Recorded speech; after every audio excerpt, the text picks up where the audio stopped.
현재 홀란드의 골 기록은 과대평가되어 있어요. 그는 지금까지 하위권 팀들만 상대했죠. 게다가 맨시티의 압도적인 공격력과 유럽 최고 스쿼드의 지원을 생각해봤을 때 현재 홀란드의 득점 기록이 과연 뛰어나다고 볼 수 있을까요? 하지만 손흥민은 경기력에서부터 차이가 납니다. 그리고 그는 중요한 경기에서 유독 강한 선수죠. 홀란드는 지난 4월 바이에른 뮌헨 전 이후 아직까지 챔스에서 골을 기록하지 못했어요.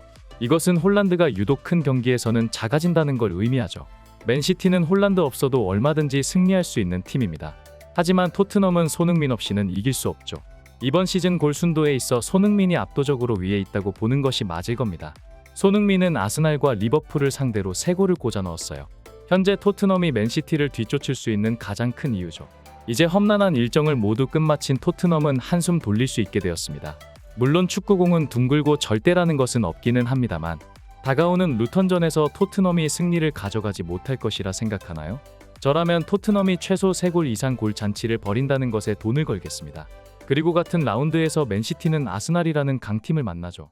아마 다음 라운드로 인해 손흥민이 홀란드를 밟고 득점 선두로 올라설 수도 있을 것 같네요. 프리미어 리그에서 계속해서 신화를 써내려가고 있는 손흥민이 다시 한번 대기록에 도전합니다. 이미 9월에만 6골을 꽂아 넣은 손흥민은 명실상부 리그 최고의 스트라이커인데요.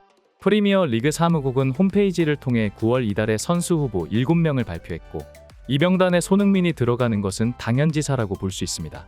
심지어 경쟁자들 중에서도 딱히 손흥민을 이길 만한 선수들이 보이지가 않는데요. 후보에는 손흥민을 필두로 맨시티의 훌리안 알바레즈, 울버햄튼의 페드로 네투, 리버풀의 모하메드 살라, 웨스트햄의 제르드 보웬 등등이 있지만 이들은 총 공격 포인트에 있어 그 누구도 손흥민의 9월달 골 기록에 못 미치는 것이 명백한 사실입니다. 와킨슨이 4골 1도움 살라가 2골 2도움을 기록했지만 손흥민은 4경기에서 해트트릭을 포함해 총 6골을 때려 넣었는데요. 심지어 소속팀의 최근 기록마저 손흥민이 우위에 있습니다. 현재 토트넘은 리그에서 무패 행진을 달리고 있는 두 팀 중 하나이고 현재 후보군에 오른 선수들의 클럽은 전부 몇 번씩 패배를 맛보았는데요. 이러한 기록은 손흥민의 득점이 팀의 승패에도 엄청난 영향을 끼쳤다는 증거이며 손흥민이 넣은 골의 순도가 그 어떤 선수들의 골 기록보다도 뛰어나다고 볼 수 있죠. 결국 많은 전문가들은 손흥민이 9월 이달의 선수가 가장 유력하다고 여기고 있는데요. 손흥민이 다시 한번 이달의 선수를 수상할 수 있을 것 같다. 이것은 엄청난 기록이 될 것이다. 프리미어 리그 역사를 전부 뒤져봐도 손흥민만큼 모든 기록을 고쳐쓰고 있는 선수는 몇 없다. 손흥민은 벌리전 해트릭을 기록하면서 4시즌 연속 해트트릭이라는 대기록을 쓰게 되었는데 이것은 프리미어 리그 역사에서 단 4명밖에 가지고 있지 못한 기록이었다.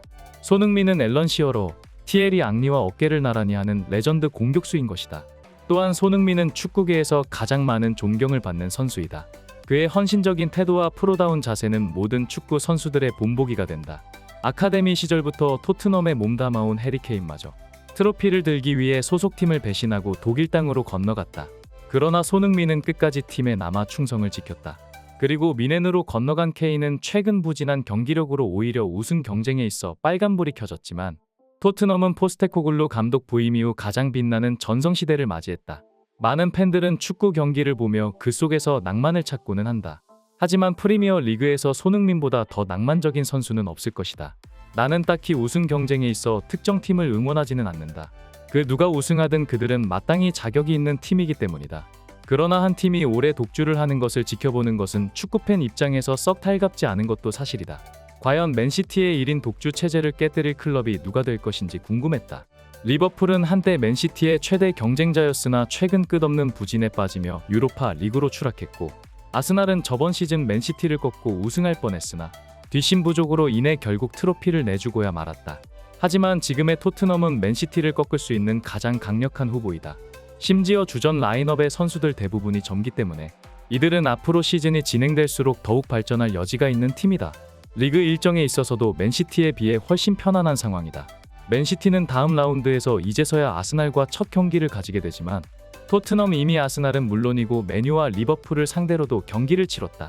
맨시티가 강팀과의 경기에서 단 한 번이라도 발목 잡히게 된다면 토트넘과 손흥민은 맨시티를 짓밟고 올라서 선두 자리를 탈환할 것이다. 만약 손흥민이 주장으로서 트로피를 들어올리게 된다면 그걸 지켜보는 것은 정말 특별한 순간이 될 것이다. 손흥민이 이미 앞서 3차례 이달의 선수상을 수상한 이력이 있습니다. 2016년 9월에 한 번, 2017년 4월에 한 번, 2020년 10월에 한 번 받으며 총 3번을 수상했는데요. 만약 이번에 받으면 손흥민은 개인 통산 4번째 수상을 가져가게 되고 이 상은 유럽 최고의 미드필더인 케빈 데 브라이너조차 선수 커리어 내내 단 한 번도 받지 못한 상이란 것을 생각해봤을 때 손흥민의 4번째 수상이 얼마나 대단한 업적인지 느낄 수 있게 해줍니다. 최근 손흥민은 국가대표팀 경기와 클럽 경기를 연속으로 치르면서 꽤나 체력적으로 힘겨워하는 모습을 보여줬는데요. 셰필드전에서도 경기 도중 교체되었고 리버풀전에서 환상적인 선제골을 터뜨리기는 했으나 결국 풀타임은 뛰지 못한 채 벤치로 물러났습니다. 하지만 사실 이는 포스테코글루 감독의 선수 체력 관리 능력이 뛰어난 것이라 볼 수 있는데요. 이제 손흥민은 다가오는 루턴전에서 다시 한번 골사냥에 나설 준비를 합니다. 루턴타운은 리그 최약체로 평가받는 데다 실점도 많은 팀이고 그렇기 때문에 이 경기에서 다시 한번 손흥민이 골 잔치를 벌일 수도 있을 텐데요. 다음 경기에서 손흥민이 맹활약하며 현재 홀란드의 득점 선두 자리를 뺏어올 수 있으면 좋겠네요. 항상 빠른 소식을 전하는 스마트 코리아였습니다. 좋아요와 구독 알림 설정 한 번씩 잊지 말아주세요. 시청해주셔서 감사드립니다.